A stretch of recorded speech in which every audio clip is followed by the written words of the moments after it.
grande privilégio dos crentes, lá em Hebreus capítulo 10. Hebreus capítulo 10.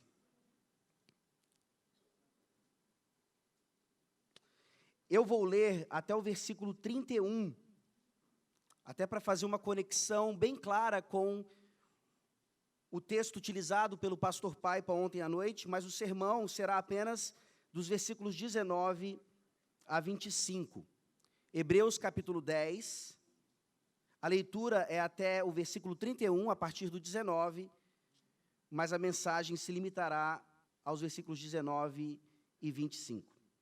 Assim diz a palavra do nosso Deus: tendo, pois, irmãos, intrepidez para entrar no Santo dos Santos, pelo sangue de Jesus, pelo novo e vivo caminho que ele nos consagrou pelo véu, isto é, pela sua carne, e tendo grande sacerdote sobre a casa de Deus, aproximemo-nos com sincero coração, em plena certeza de fé, tendo o coração purificado de má consciência e lavado o corpo com água pura.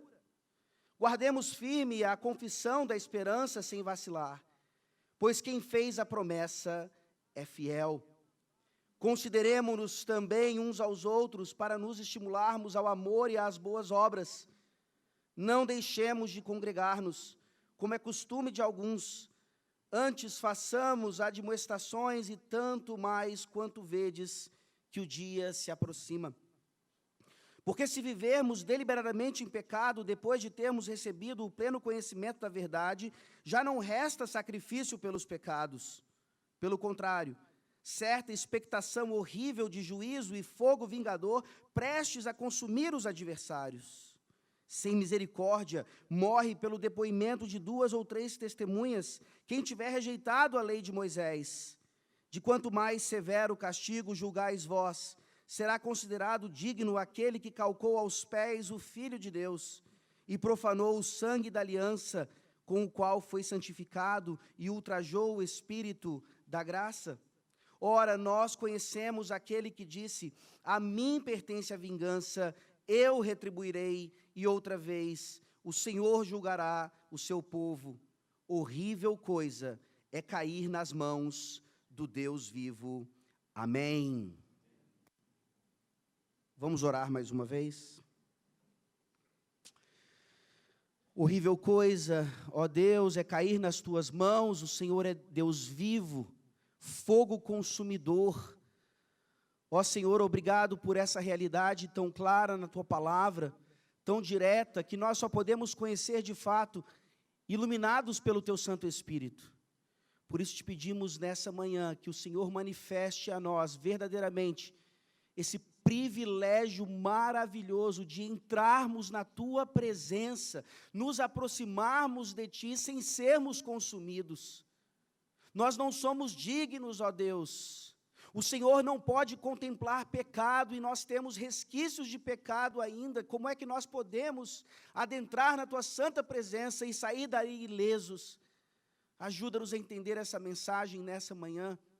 Ajuda-nos a entendê-la não apenas de forma teórica. Nós possivelmente aqui já conhecemos todas as verdades que serão pronunciadas. O nosso grande problema é que nós não conseguimos experimentá-las.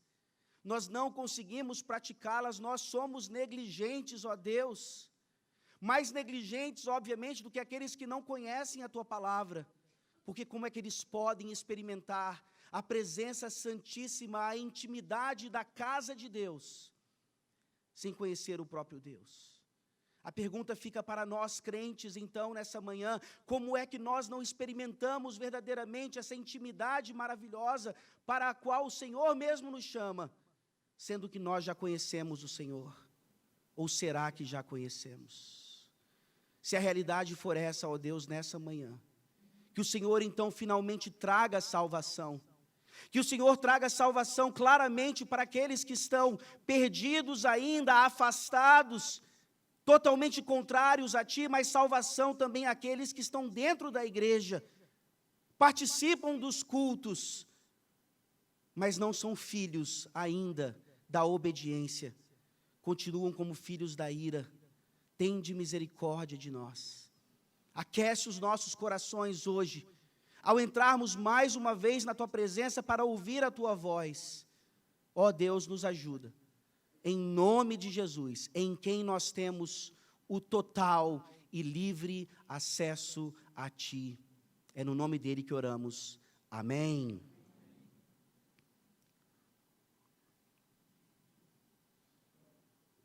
Alguém algum dia já entrou de penetra em alguma festa ou evento que você tenha realizado? O problema dos vídeos ou das fotos das festas é porque elas muitas vezes revelam esses penetras. Por exemplo, no nosso vídeo de casamento, nós estávamos lá olhando o vídeo, vendo ali aquela festa maravilhosa e tal, sendo gratos a Deus por tudo, e de repente a gente começava a ver, opa, a gente não convidou aquela pessoa ali. Eita, a gente não convidou aquele ali. E eles estavam lá curtindo a festa adoidados e muitos irmãos da igreja. Infelizmente, não podíamos chamar toda a igreja. Como é que a gente vai fazer agora? A sua primeira reação é ficar indignado. Quem que essas pessoas acham que são? Cara de pau. Como é que podem? Só que aí o sentimento vai mudando. De uma irritação e indignação primária, você começa a ter uma satisfação. Você fala, peraí, mas os penetras estão ali porque eles queriam estar ali. A sua festa foi um arraso. A sua festa bombou. Penetras não vão em festas que não são um sucesso. E você começa a perceber que, na verdade, são os penetras que valorizam de verdade a sua festa. Os convidados estão ali reclamando da comida, dizem que música mais brega, que decoração mais antiga. Apesar dos penetras não lhe darem presentes, eles estão ali lhe dando o maior presente, mostrando a você quão importante foi aquele evento. Os penetras, então, eles revelam esse nosso desejo profundo do coração de estar onde não podemos estar, de estar onde não temos o direito de estar onde não temos o privilégio de estar. Se pessoas, com certeza, não tinham o privilégio de estar na minha festa de casamento, quanto mais nós entendemos a nossa falta de direito ou privilégio de estarmos na presença de Deus. Ser penetra numa festa é uma coisa, ser penetra na casa de Deus, na sua santa presença, é outra, completamente diferente. Nessa manhã nós veremos nesse texto, Hebreus 10, dos versículos 19 a 25, que o grande privilégio dos crentes é exatamente esse, não sermos mais penetras na casa de Deus. Se você é um crente verdadeiro aqui nessa manhã, alegre-se com isso, regozije-se com isso, tenha o seu coração aquecido mais uma vez com essa verdade. Você não é mais penetra na presença desse Deus Santíssimo, que é fogo consumidor, em cujas mãos é perigosíssimo ainda cairmos. Esse texto está, obviamente, então, na Epístola aos Hebreus, e nós percebemos, apesar de não saber quem foi o autor de fato dessa epístola, que ele vem tratando de um problema que foi mencionado ontem pelo pastor Paipa. Se há uma carta onde a sola Escritura aqui é tratada, é exatamente essa carta. Nós sabemos que desde o princípio, então, esses crentes aqui estavam negligenciando o sola Escritura, voltando então às sombras do Antigo Testamento. Essa é uma aplicação maravilhosa também em relação ao sola Escritura na Nova Aliança. Havia várias coisas que eram determinadas por Deus lá no Antigo Testamento, que agora não servem mais, se tornaram obsoletas, porque eram sombras. E quando a luz vem, ela dissipa toda a sombra. E esses hebreus aqui, mal ensinados, mal direcionados por falsos mestres, estavam querendo voltar àquelas sombras. E assim rejeitando o sola Escritura e, por conseguinte, também um outro lema da reforma, o solo Cristo. Por isso você percebe desde o início de Hebreus, O autor aqui valorizando, colocando Jesus Cristo em seu devido lugar, maior do que os anjos, maior do que Moisés, maior do que tudo, o único sumo sacerdote de fato que entra no santo dos santos verdadeiro, não naquele apenas terreno. E é exatamente esse momento na epístola que nós vemos uma transição entre aquilo que nós chamamos de ênfase na doutrina para a ênfase na prática. Isso acontece em diversas epístolas no Novo Testamento. Por exemplo, Romanos, de Romanos 1 até Romanos 11, nós temos ali um detalhamento, uma exposição maravilhosa do plano de salvação, das etapas da salvação. E a partir do capítulo 12, então, as aplicações a partir dessa doutrina maravilhosa. Aqui em Hebreus não é diferente, até o capítulo 10.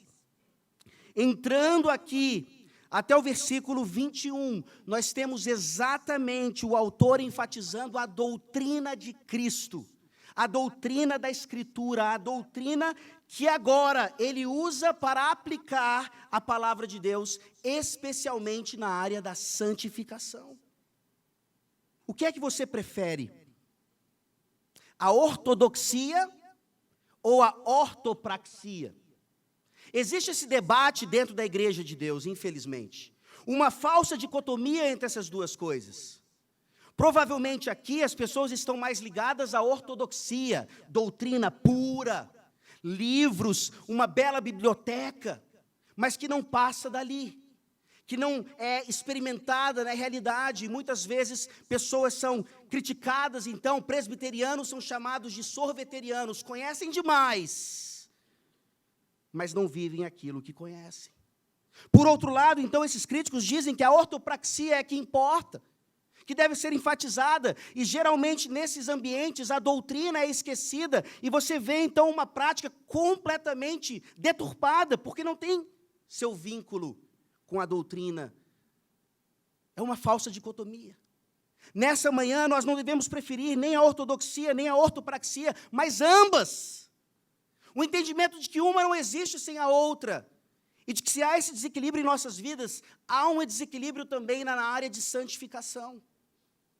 Um outro extremo na área da santificação, baseado no que nós veremos exatamente aqui, num microcosmo, de um macrocosmo maior. Nós entendemos que dois extremos diabólicos de uma falsa santificação são o fundamentalismo e o antinomismo. Um fundamentalismo que diz, faça por onde, não faça isso, faça aquilo, e você vai ter a aprovação de Deus. Por outro lado, uma negação completa da lei de Deus, dizendo, você não precisa mais viver essas coisas, o Senhor Jesus Cristo é o seu Salvador, e Ele vai lhe salvar de qualquer maneira, não importa como você viva. Nessa manhã, se nós temos um desequilíbrio ainda, entre ortodoxia e ortopraxia, ou entre esses extremos da falsa santificação, que o Senhor Deus nos ajude a entender, por meio do grande privilégio dos crentes, que não ser mais penetra na casa de Deus significa exatamente isso, vivermos uma santificação baseada nos indicativos do Evangelho, que por conseguinte nos levam a uma santificação baseada nos imperativos do Evangelho. Esse é o nosso primeiro ponto, versículos 19 a 21. O grande privilégio dos crentes no indicativo do Evangelho. O grande privilégio dos crentes no indicativo do Evangelho. Versículos 19 a 21.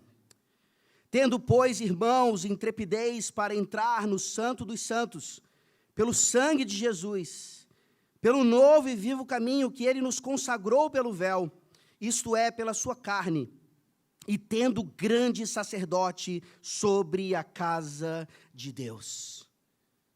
As falsas religiões, elas são baseadas em imperativos. Mas a verdadeira religião, o cristianismo autêntico, é a única religião, é o único caminho para Deus, que nos ensina que a nossa realidade de salvação é baseada no indicativo. Nós gostamos de imperativo. Nós estamos aqui nessas palestras, nesses sermões, e muitas vezes a gente está dizendo, tá bom, pastor, eu já sei isso, vamos para a prática. Quais são as aplicações? E nós nos esquecemos que essas aplicações, sem esse embasamento todo, elas não fazem sentido. Elas vão ser anotadas por nós e vão ficar ali no caderninho apenas. É por isso, então, que nós precisamos nos lembrar daquilo que J. Gresham Machen, um grande teólogo do século XX, disse: o Evangelho começa com um grande indicativo. A história da redenção, ela diz respeito primordialmente aos fatos do Evangelho e não a atitudes religiosas. Sonde o seu coração nesse momento e perceba como não é essa a nossa tendência. Essa é a nossa tendência em relação aos nossos filhos. Nós queremos que eles simplesmente obedeçam algumas coisas e desobedeçam outras. Mas não damos a eles o embasamento daquilo. Muitas vezes eles não conseguem compreender, acham que as orientações são meramente injustas. Mas o Senhor Deus não é assim com os seus filhos. O Senhor Deus primeiro prepara o terreno, o Senhor Deus primeiro realiza a obra. A ênfase é sempre no Senhor Jesus Cristo, naquilo que Ele fez, naquilo que Ele faz e naquilo que Ele continuará fazendo. Esse é o Evangelho. É isso que nós devemos crer. É isso que vai nos trazer uma verdadeira santificação. Nós temos aqui, então, nos versículos 19 a 21, o grande privilégio dos crentes garantido por 3 aspectos da obra de Cristo. Percebam aí, por favor. Primeiro, nós temos aqui a ideia do sangue de Jesus sendo esse embasamento. Versículo 19, tendo, pois, irmãos, intrepidez para entrar no Santo dos Santos pelo sangue de Jesus. Intrepidez, ousadia, isso é algo que não falta aos penetras. Você já conheceu algum penetra tímido? De jeito nenhum. Senão ele não seria um penetra, ele não seria bem-sucedido na sua tarefa. Ele sempre acha que ele vai conseguir entrar naquela festa, naquele evento, mesmo que ele tenha falhado diversas vezes. Ele não desiste. Mas nós, crentes, devemos admitir hoje, nessa manhã, que a nossa intrepidez, a nossa ousadia para entrar na presença de Deus empalidece diante da intrepidez e ousadia de ímpios, para fazerem aquilo que de fato lhe agrada e satisfaz o seu coração. Meus irmãos, percebam mais uma vez a realidade aqui, desse privilégio. O autor aos Hebreus está tratando de linguagem veterotestamentária, exatamente porque era para lá que aqueles crentes estavam querendo ir. Por isso a carta aos Hebreus, a esse grupo de ex-judeus, ou judeus agora cristãos, que estavam cometendo esse erro. E ele fala uma coisa que para um judeu era um sacrilégio. Todos agora, absolutamente todos, têm o direito de entrar no Santo dos Santos. Um judeu piedoso diria blasfêmia. Que nova religião é essa? Que heresia é essa? Só quem pode entrar no Santo dos Santos é o sumo sacerdote, uma vez por ano, levando sangue pelo povo e para ele mesmo. E como é que esse sumo sacerdote entrava? Ele entrava com suas vestimentas cheias de sinos e amarrado por uma corda, porque ao entrar ali na presença santíssima de Deus, onde Shekinah estava, a glória do Senhor, se ele entrasse não seguindo só a Escritura, um mínimo detalhe faltando, ele cairia morto, pum! E os sinos então parariam de tocar, e as pessoas lá fora, imediatamente saberiam, o sumo sacerdote morreu na presença do Senhor. Alguma coisa não foi feita à risca, nós desobedecemos em algum instante, em algum detalhe, os sinos param de tocar e o seu corpo, o seu cadáver, precisa ser trazido agora para fora. Meus irmãos, que medo, que grande temor e tremor. Você entraria num lugar assim? Sabendo que ali está a presença maravilhosa do Senhor, de quem você precisa para viver, para sobreviver, você entraria num lugar que lhe oferecia ao mesmo tempo morte imediata, caso você entrasse sem sangue devido. Meus irmãos, que privilégio. Porque nós não temos agora mais a necessidade de um sumo sacerdote meramente humano, fazendo isso uma vez por ano. Nós temos agora completo acesso, porque o Senhor Jesus Cristo é o nosso sumo sacerdote. E o seu sangue foi derramado para nos cobrir de todos os pecados. Sim, nós ainda entramos sabendo que Ele é fogo consumidor, mas é por isso que é necessário intrepidez, é por isso que é necessário ousadia. Nós entramos porque podemos, nós entramos porque devemos. Você tem entrado na presença de Deus dessa maneira? Você tem buscado a face do Senhor exatamente assim? Veja como é fácil crer no Evangelho, veja como é fácil dizer que você é coberto pelo sangue de Jesus, mas se esse sangue não lhe leva a essa ousadia, tem alguma coisa incompleta no meio do caminho. E com certeza o problema não está no sangue de Jesus. O problema está em como nós temos entendido essas realidades e as praticado muito mal.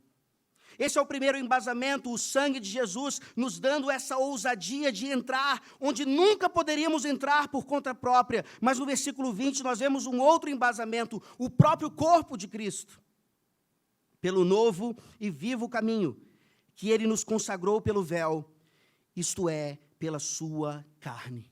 O corpo de Cristo, além do seu sangue, a sua carne, que aqui é associada ao véu. Vocês devem imaginar como os comentaristas aqui, tratando desse assunto, vão divergir e tratar de várias interpretações. Não é aqui o momento para tratarmos de tudo isso, mas de simplesmente mostrarmos uma associação clara. O que aconteceu com o corpo de Jesus Cristo? Ele foi levado até a cruz do Calvário e ele foi rasgado. E vocês conhecem os evangelhos. O que acontece no templo, ao mesmo tempo que o corpo de Jesus está sendo rasgado ali na cruz?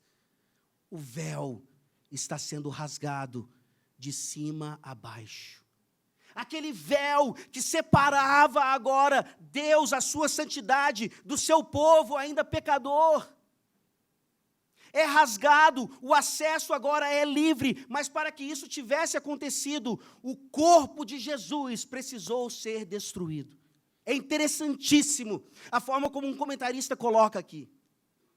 Jesus poderia ter ensinado tudo o que ele ensinou, ele poderia ter praticado tudo o que ele praticou. Se o seu corpo não tivesse sido rasgado na cruz do Calvário, nós ainda não teríamos acesso. O cristianismo não passaria de uma inovação, de um judaísmo ainda precário. É assim que você vê a cruz de Cristo. É assim que você entende o seu corpo rasgado em seu favor, dando a você esse novo e vivo caminho. Leia, por favor, comigo agora, voltando um pouco, Hebreus capítulo 10, versículos 1 a 10. Nós temos essa explicação exata aqui.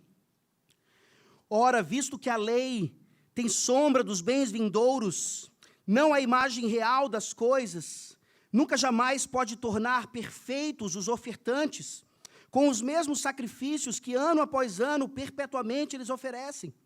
Doutra sorte, não teriam cessado de ser oferecidos, porquanto os que prestam culto, tendo sido purificados uma vez por todas, não mais teriam consciência de pecados?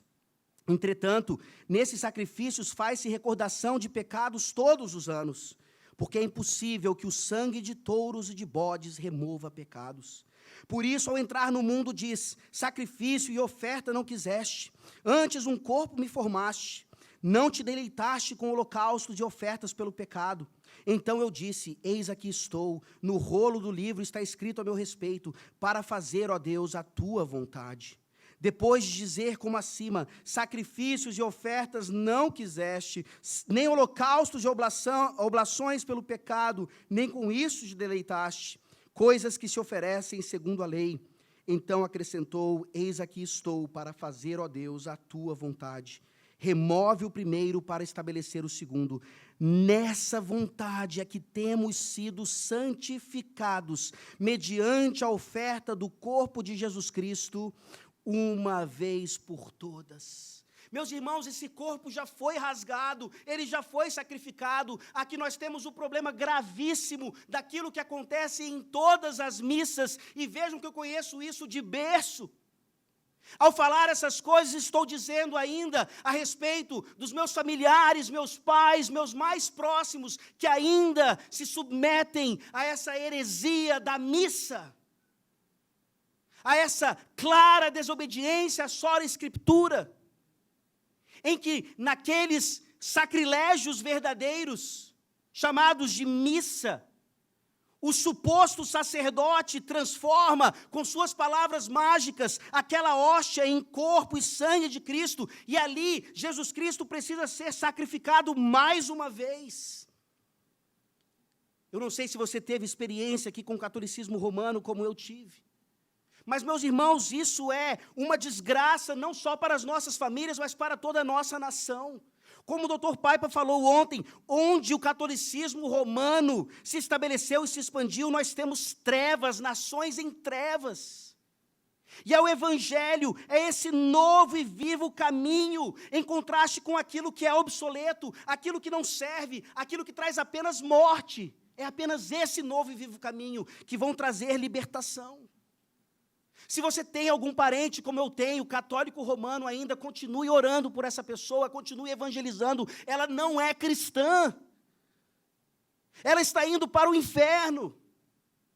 Ela pode ter uma vida moral melhor do que a sua, inclusive, mas ela não tem esperança no sangue e no corpo de Jesus Cristo. As suas práticas idólatras demonstram isso. Mas qual é o nosso privilégio, meus irmãos? Nós já tocaremos nisso. Nós participamos de um pão e de um vinho que continuam sendo pão e vinho, que não se transformam, mas que demonstram para nós, mais uma vez, que acesso maravilhoso é esse, a presença do Deus Santíssimo. É um novo e vivo caminho, porque aquilo que os bodes e os animais do Antigo Testamento não podiam oferecer de fato, agora é oferecido completamente em Jesus Cristo, no seu sacrifício, por meio da sua redenção. O versículo 21 nos traz então a terceira base desse privilégio maravilhoso. A primeira base é o sangue de Jesus e a intrepidez que nós temos. O segundo é o corpo de Cristo e o véu rasgado. E o novo e vivo caminho, agora nós temos nada mais, nada menos do que o ofício sacerdotal de Jesus de forma completa. Versículo 21. E tendo grande sacerdote sobre a casa de Deus. Mais uma vez, peço aos irmãos que voltem para Hebreus capítulo 9. Leiamos agora versículos 1 a 12, preste bastante atenção para entender aqui a doutrina que o autor está utilizando para agora aplicar essa santificação em nossas vidas. Hebreus 9, de 1 a 12. Ora, a primeira aliança também tinha preceitos de serviço sagrado, no santuário terrestre. Com efeito, foi preparado o tabernáculo, cuja parte anterior, onde estavam o candeeiro e a mesa e a exposição dos pães, se chama o santo lugar. Por trás do véu se encontrava o tabernáculo, que se chama o Santo dos Santos, ao qual pertencia um altar de ouro para o incenso e a arca da aliança, totalmente coberta de ouro, na qual estava uma urna de ouro contendo o maná, o bordão de Arão que floresceu e as tábuas da aliança. E sobre ela os querubins de glória que com a sua sombra cobriam o propiciatório.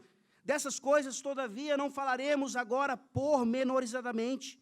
Ora, depois de tudo isto, assim preparado, continuamente entram no primeiro tabernáculo os sacerdotes, para realizar os serviços sagrados, mas no segundo o sumo sacerdote, ele sozinho, uma vez por ano, não sem sangue, que oferece por si pelos pecados de ignorância do povo. Querendo com isso dar a entender o Espírito Santo que ainda o santo lugar não se manifestou, enquanto o primeiro tabernáculo continua erguido. É isto uma parábola para a época presente. E segundo esta, se oferecem tanto dons como sacrifícios, embora estes, no tocante à consciência, sejam ineficazes para aperfeiçoar aquele que presta culto, os quais passam de ordenanças da carne, baseadas somente em comidas e bebidas e diversas abluções, impostas até o tempo oportuno de reforma. Quando, porém, veio Cristo como sumo sacerdote dos bens já realizados, mediante o maior e mais perfeito tabernáculo, não feito por mãos, dizer não desta criação, não por meio de sangue de bodes e de bezerros, mas pelo seu próprio sangue, entrou no Santo dos Santos, uma vez por todas, tendo obtido eterna redenção. Nós vemos então exatamente isso aqui, o nosso acesso completo por meio do nosso sumo sacerdote que está onde? Na casa de Deus. Não em tabernáculo feito por mãos humanas, mas lá nos altos céus. E Hebreus vai tratar disso lá depois do capítulo 12, nos dizendo que quando estamos em culto a Deus, culto solene, uma coisa maravilhosa acontece. Nós estamos realmente diante do trono celestial do Senhor. Isso, mais uma vez, deveria aquecer os nossos corações. Quem somos nós para entrar na presença de um Deus maravilhoso como esse? Quem somos nós, senão aqueles que se escondem por trás do Senhor Jesus Cristo, entrando não mais como penetras, mas entrando porque Ele nos convidou, Ele nos chamou, o Seu Santo Espírito faz a sua obra em nós, e nós seguimos. Eu gostaria de ler para vocês do nosso catecismo maior, o que é que significa o ofício sacerdotal de Jesus Cristo. Como Cristo exerce as funções de sacerdote. Cristo exerce as funções de sacerdote por ter oferecido a si mesmo, uma vez em sacrifício, sem mácula a Deus, para ser a reconciliação pelos pecados do seu povo, e fazendo contínua intercessão por eles. Veja que o ofício sacerdotal de Jesus Cristo, ele é duplo. Ele veio não apenas para oferecer sacrifício, mas para ser o próprio sacrifício. Esse é o seu ofício aqui na terra, esse é o seu ofício encarnado. Agora ele, glorificado, continua o seu ofício sacerdotal intercedendo por nós. Louvado seja o Senhor. Você pode ter a certeza absoluta de que mesmo que o seu pastor não ore por você, mesmo que o seu presbítero não ore por você, mesmo que os seus irmãos não orem por você, o Senhor Jesus Cristo, se Ele é o Senhor da sua vida, Ele ora por você, Ele intercede por você. Esse é o privilégio de todos aqueles que agora são santos. Esse é o privilégio que o Senhor Deus nos dá por meio do ofício sacerdotal de Jesus Cristo. E é por isso que David McWilliams, o comentarista, diz o seguinte: dado nosso livre e completo acesso por meio de Jesus, nosso grande sumo sacerdote, não é de se admirar, como John Owen mencionou em algum lugar, que não há um ofício de Cristo que Satanás trabalhe tanto para obscurecer e destruir do que o seu ofício sacerdotal. Você gosta de garantia das coisas? Conheça essa garantia mais uma vez nessa manhã. A sua garantia está em Cristo. A sua garantia está no fato de que hoje Ele está à destra do Pai, intercedendo por nós. É exatamente por isso que nós oramos sempre em nome de Jesus. Não é um mantra, não é uma mera tradição, não deveria ser um ritual, e às vezes é. Será que os nossos filhos sabem por que é que deve-se orar em nome de Jesus, ou eles simplesmente estão repetindo as palavras de seus pais? Talvez nem nós adultos saibamos isso. É apenas uma mera repetição, vira talvez uma reza protestante em nome de Jesus, e aqui está a razão. A única forma de adentrarmos perfeitamente na presença de Deus é em nome, por meio de Jesus Cristo. Que privilégio maravilhoso, que glória tremenda é dada ao povo de Deus. E aí eu lhe pergunto então, e eu creio que isso está diretamente proporcional à nossa vida de santidade, ao nosso processo de santificação. Se Jesus Cristo está intercedendo por nós, e essa é a nossa garantia máxima, se nós oramos e sabemos por que oramos em nome de Jesus, por que é que nós não oramos tanto quanto nós deveríamos? Eu tenho certeza absoluta que a sua igreja é igual à minha. As reuniões de oração no meio da semana são lotadas, para não dizer o contrário. E nós temos crentes nas igrejas, que não duvidariam em nada dos versículos 19 e 21, pelo contrário, dariam glória a Deus por essas realidades mais uma vez. Mas se isso, meus irmãos, não se transforma em uma vida de oração verdadeira, genuína, constante, mais uma vez há um desequilíbrio, há uma falta de contato entre doutrina e prática. Por que é que nós não estamos na presença do Deus Santíssimo mais constantemente? Pastor Josafá nos lembrou ontem de conhecer os puritanos, homens completamente calvinistas, ortodoxos, que estavam de joelhos o tempo inteiro. Quantas vezes você ficou de joelhos nesse ano? Não é necessário orar de joelhos. Eu refaço a pergunta: quantas vezes então você realmente se escondeu no seu quarto e orou ao Senhor, sabendo que você estava na presença santíssima dEle? Eu ouso dizer, meus irmãos, que muitos aqui hoje, nessa manhã, nunca estiveram verdadeiramente na presença do Senhor, sendo crentes há muitos anos, e isso é muito grave. É por isso que nós devemos começar com o Evangelho, é por isso que nós devemos começar rogando ao Espírito Santo que esse Evangelho entre em nosso coração e faça morada de uma vez por todas. E é por isso que eu pergunto: você consegue ver o seu grande privilégio nessa manhã? Você consegue admirar ainda mais a pessoa e a obra do nosso Senhor Jesus Cristo? Pois aqui está, meus irmãos, então, a realidade daquilo que a teologia chama de santificação definitiva. Nós geralmente trabalhamos a ideia de santificação progressiva. É uma obra de Deus que continua, nós vamos ver isso já já. Mas se você está em Cristo Jesus nessa manhã, lembre-se que você já é santo, por causa dEle, por causa do Espírito Santo, e santos buscam a face do seu Deus o tempo inteiro. Será que nós somos santos de verdade? Diante dessa realidade, diante desse indicativo, diante desses fatos maravilhosos, nós olhamos agora para o nosso segundo ponto: o grande privilégio dos crentes nos imperativos do Evangelho. A religião cristã, ela não é uma dicotomia, ela não enfatiza apenas a ortodoxia e não enfatiza também a ortopraxia. Os indicativos, eles nos levam aos imperativos. E aqui nós temos imperativos maravilhosos, 23 a 25.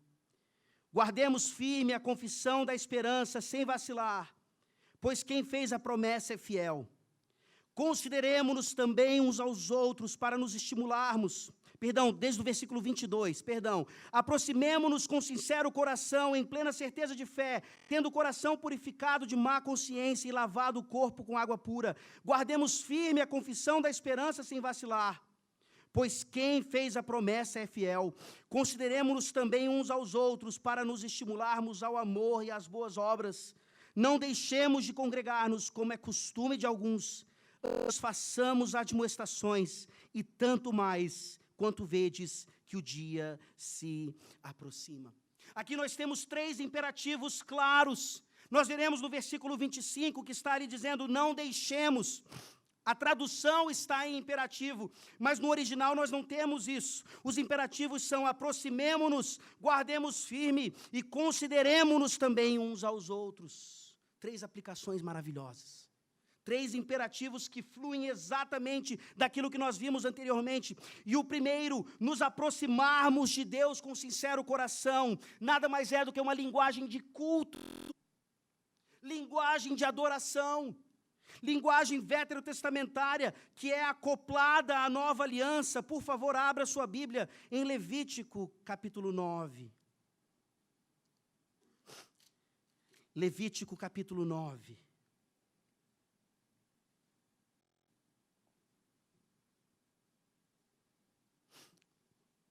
Versículo 7. Levítico 9, 7. Depois disse Moisés a Arão: chega-te ao altar, faze a oferta pelo pecado e o teu holocausto, e faz expiação por ti e pelo povo. Depois faz a oferta do povo e a expiação por ele, como ordenou ao Senhor. Chega-te ao altar, aproxima-te do altar, chega junto, vai para perto desse lugar, que na antiga aliança significava uma morte imediata e que agora na nova aliança, por causa de Jesus Cristo, significa o único lugar de esperança. Isso, mais uma vez, vem sondar os nossos corações. Do que é que nós nos aproximamos? Obviamente, daquilo que satisfaz os nossos corações. Eu não preciso dizer para ninguém aqui o imperativo: se você gosta de praia, aproximemo-nos do mar. Você já está lá. Eu não preciso dizer para as crianças: aproximemo-nos da piscina, elas já estão lá. Eu não preciso dizer para vocês: aproximemo-nos do buffet de sobremesa, vocês já estão lá. Por que é que o Espírito Santo precisa nos dar um imperativo? Aproximemo-nos de Deus. Nós já deveríamos estar lá. Mas é um imperativo claro, direto, nos mostrando que desde o que aconteceu com Adão e Eva, e sua expulsão ali daquele santuário maravilhoso no Éden, essa é a nossa crise. Nós precisamos de Deus, mas vivemos como se não precisássemos. Nós não buscamos a face dEle, nós não o adoramos, nós não nos aproximamos dEle como deveríamos. Se nós formos bem sinceros, nós vamos à igreja aos domingos, muitas vezes apenas para bater o ponto. Nós teremos uma atividade especial nesse simpósio, 25 anos. O programa se chama Face a Face com Canuto. Você vai se encontrar com o Manuel Canuto e você vai perguntar tudo o que você sempre quis saber, mas sempre teve medo de perguntar. Livre acesso. Satisfazer toda a sua curiosidade. Imaginem a fila que isso causaria aqui no simpósio.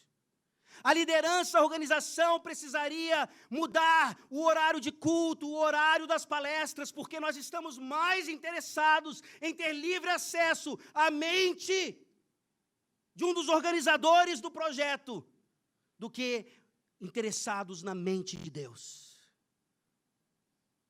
É disso que nós nos aproximamos. São esses os livros que nós lemos, são esses os programas de televisão que nós assistimos, são essas as músicas que nós ouvimos. Aquilo do qual nós nos aproximamos é o que satisfaz o nosso coração. Por que é que nós não nos aproximamos de Deus? Porque nós precisamos sondar o nosso coração hoje. E mais uma vez nos perguntarmos: será que Deus satisfaz o nosso coração? É porque é um imperativo. Uma outra forma de sondagem é saber exatamente por que é que você está aqui em Maragogi. Imaginem, meus irmãos, se essa conferência fosse lá em Teresina. Teresina, a única capital do Nordeste que não tem praia. Com certeza você estaria lá. Nós tivemos, meus irmãos, um avião quase que fretado por piauienses para estarem aqui no simpósio em Maragogi. Claro que motivados apenas pela palavra. Mas o contrário não seria verdadeiro. Você não iria a Teresina se o simpósio fosse lá, com os mesmos palestrantes, com o mesmo tema. Porque Teresina não lhe oferece aquilo que satisfaz o seu coração, mas o Senhor estaria lá. por que é que você não se aproximaria dele? Indo para rincões, se isso fosse necessário, para de fato buscar a sua face, conhecê-lo mais e ter esse privilégio maravilhoso. Se você está aqui hoje, nesse simpósio, 25 anos, você tem o seu crachá e você não é um penetra, saiba que você é dono de um tesouro. Tesouro! E de forma maravilhosa. A palavra de Deus nos mostrando aqui, nesse contexto de culto, de liturgia, duas aplicações maravilhosas em relação àquilo que significa nos aproximarmos de Deus em culto, por meio dos seus sacramentos. Esse versículo 22, meus irmãos, ele foi utilizado durante muitos anos, ainda é utilizado pelas igrejas presbiterianas escocesas, para uma preparação para a ceia do Senhor. Para uma preparação adequada, porque no culto solene, eles se aproximariam de Deus, obviamente, pela palavra de Deus, mas também pelos sacramentos. E essa aproximação exige trabalho, preparação, purificação. É assim que nós nos preparamos para a ceia do Senhor. É assim que nós esperamos a semana inteira, sabendo que no próximo domingo, além do evangelho pregado e ouvido, nós teremos o evangelho dramatizado ali no pão e no vinho. O primeiro imperativo chama para nos aproximarmos a Deus, o segundo imperativo no versículo 23. Guardemos firme a confissão da esperança, sem vacilar, pois quem fez a promessa é fiel. Guardemos firme a preservação da sã doutrina. Fato. Aquilo que nós entendemos como confissão de fé. Aquilo que é um conjunto de doutrinas dada aos santos de uma vez por todas. Como é que nós temos preservado isso? Podemos errar também quando entendemos essas doutrinas não à luz da palavra, mas meramente porque elas fazem parte de uma tradição. Isso é errado. Não guarde a sua doutrina, não preserve a sua doutrina apenas por aquilo que outros disseram que ela é, mas saiba na sua escritura, na sua palavra, na sua Bíblia, o que cada doutrina significa, porque o batismo é assim, porque a Santa Ceia deve ser assado. Meus irmãos, não basta nós conhecermos a doutrina, não basta nós termos a cognição dessas coisas. Guardar firme significa nós confessarmos e vivermos por essas coisas. Depois procurem o pastor Paipa, por favor, para eu ganhar alguns pontinhos com ele. Porque esse versículo 23 é o lema do seminário presbiteriano de Greenville. O seminário ele foi fundado baseado nesse evangelho. É o logo do seminário, uma Bíblia aberta. E ao seu redor, então, em grego, esse versículo aqui. Porque se tem uma coisa que eles prezam ali, é por isso, meus irmãos. Uma doutrina que flui das Escrituras. Não uma doutrina presbiteriana, não uma doutrina batista, não uma doutrina reformada, mas uma doutrina que flui das Escrituras. E que, por consequência, nós chamamos de reformada, calvinista, presbiteriana e assim por diante. Eu poderia dar vários exemplos aqui para vocês, de pessoas que antes de nós viveram, confessaram e morreram por essa doutrina. Eu gostaria de chamar a atenção dos reformadores, aos reformadores ingleses. Depois você pesquise, estude, leia biografias, livros sobre mártires, para mostrar o quanto nós estamos distantes de uma vida santa como eles tinham, não só em oração, mas também falhando nisso aqui.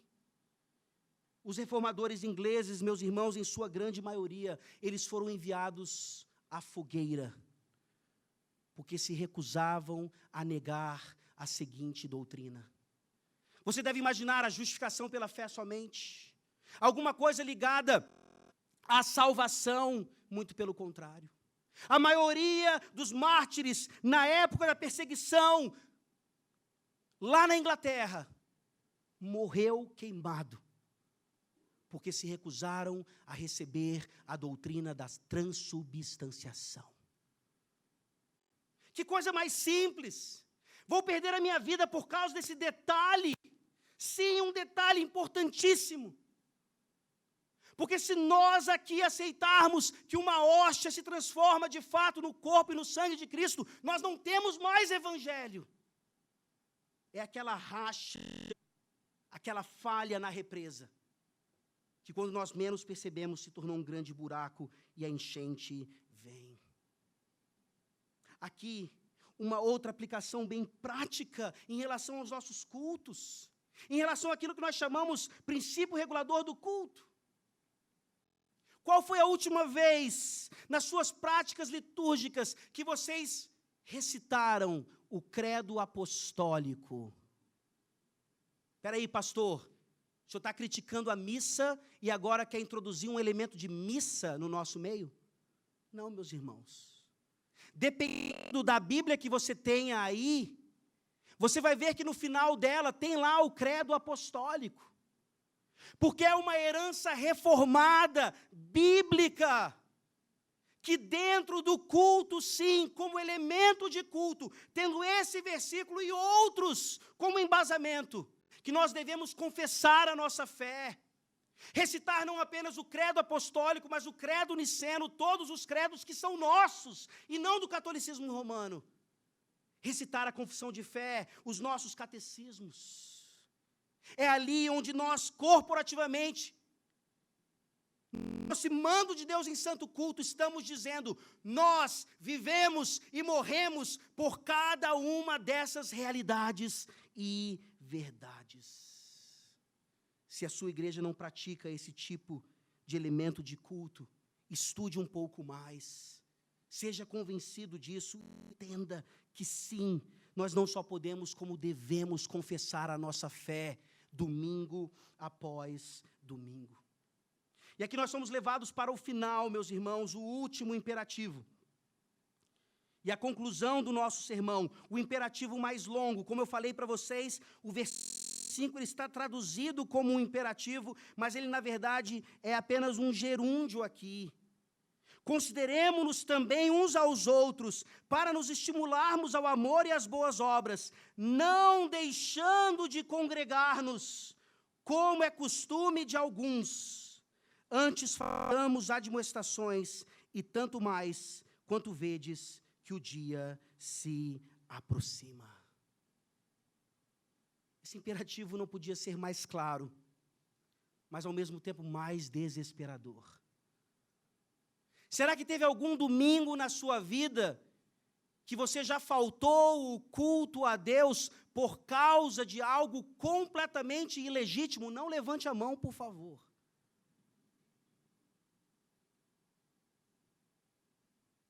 Faltar o culto, se é que você entendeu hoje o que Hebreus está nos dizendo, é preferir qualquer outra coisa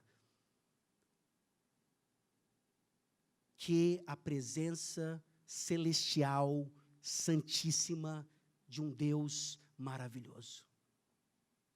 Perguntas bem básicas em relação a isso aqui. O que faz você deixar de se congregar? O que faz você deixar de ir ao culto no domingo para estar em comunhão com os santos? Porque se você tem comunhão com Deus, é inevitável que você tenha comunhão com os santos, é impossível você ter comunhão e acesso a Deus em culto solene, sem que isso seja em assembleia solene. A Bíblia nos mostra isso o tempo inteiro. E cuidado com o que aconteceu com um grande teólogo, Arthur W. Pink, que foi tão zeloso pela doutrina, escreveu coisas maravilhosas, que no final da sua vida cultuava a Deus em sua casa, juntamente com a sua esposa, porque não tinha igreja digna o suficiente em que ele pudesse estar, porque tinha esse erro doutrinário ou aquele erro doutrinário e assim por diante. Isso não é ser reformado, isso não é ser ortodoxo, isso não é ser puritano. Ser puritano é você estar no meio da batalha, no meio da heresia, cultuando a Deus ali junto com seus irmãos e ensinando a eles o que é a verdade, sem orgulho, sem soberba. mostrando na sua vida, em primeiro lugar, que você sabe o que é estar na presença do Senhor. Pare de estudar tanto e vá orar mais. Pare de conhecer tanto da doutrina e ganhar todos os debates. E vá debater com o Senhor de joelhos no seu quarto, para ver o que vai acontecer com você. A mesma coisa que aconteceu com Jó. Você vai conhecer o Senhor verdadeiramente, e você vai ser esmagado, você vai ser humilhado, você vai saber o quanto você precisa cada vez mais se aproximar do Senhor. E é exatamente essa a ideia. Uma das coisas mais tristes no pastoreio é chegar, o culto está começando e vários bancos, cadeiras vazias, tanto manhã quanto noite. Pessoas que vão chegando, desleixadas, se fosse simplesmente uma reunião qualquer. Elas ainda não entendem que elas estão entrando na presença do Deus Santíssimo. Como é que você se achega ao culto? Que horas começa o culto da sua igreja? Você ouve a chamada à adoração, você ouve a santa convocação, ou você está sempre ali, ufa, pelo menos para a bênção do Senhor? Meus irmãos, não menosprezem esse congresso, não menosprezem a presença de vocês aqui, certamente na presença do Senhor. O cristianismo não é algo vivido individualmente, mas corporativamente. Da mesma forma que nós ensinamos aos outros o que nós cremos ser bíblico, nós precisamos ser humildes para aceitar também reprimendas. Pastores, por que é que vocês vão ao culto domingo? Porque é o trabalho de vocês? Porque vocês se enquadram naquele personagem que ficava dormindo em casa e a mãe ia acordar, e ele dizia, mãe, deixa eu dormir um pouco, é domingo, e a mãe dizia, meu filho, levanta, você é o pastor da igreja. Por que é que você vai ao culto? Porque é o seu trabalho? Porque é o único dia que pastor trabalha? Pois se você não vai ao culto para estar na presença maravilhosa de Deus, e isso nunca mexeu com o seu coração, você precisa aprender muito ainda a respeito do que é se aproximar do Senhor. Por isso nós devemos nos encorajar, por isso nós devemos nos estimular ao amor e às boas obras. E sem dúvida alguma, o autor aqui terminando, ele fala desse dia que se aproxima. As admoestações, elas deveriam ser mais constantes à medida que o dia se aproxima. E aqui, com certeza, o entendimento é aquele dia final, aquele dia do juízo, onde não haverá mais esperança. Ou você cultua e se aproxima de Deus agora, ou você jamais poderá estar na presença dEle. Pelo contrário, você vai estar eternamente na ausência de Deus. O dia se aproxima.